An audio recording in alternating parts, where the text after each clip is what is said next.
അപ്പോൾ നമ്മളെ ഇന്നത്തെ പരിപാടി മക്കരപ്പുറമുള്ള കാക്കാൻ്റെ ഗ്രീൻ പീസ് മുട്ടി. പ്രത്യേകത എന്താണെന്ന് വെച്ചാൽ രാത്രി മാത്രമാണ് ഈ കട ഉണ്ടാവുക. ഓക്കെ, സുബീസ്കരിക്കണ വരെ ഉണ്ടാവും. ഓക്കെ, അപ്പം വ്യത്യസ്തമായി ഈ കടയുടെ ഉള്ളറകളിലേക്ക് തുരന്നു കയറുകയാണ് മണി. കാക്കാൻ്റെ രുചി വൈവിധ്യങ്ങളിലേക്ക് നുഴഞ്ഞു കയറും ഇന്ന് പക്കുവിൻ്റെ ഫുഡ് റിവ്യൂവിന് വേണ്ടി കാത്തിരിക്കുക. Stay tuned with Pakku.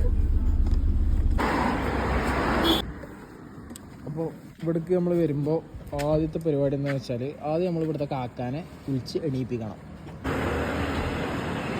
അപ്പോൾ ആദ്യം നമ്മൾ കാക്കാനെ പോകണം. അപ്പോൾ നമ്മൾ കാക്ക ഗ്രീൻ പീസ് ഇല്ലേ?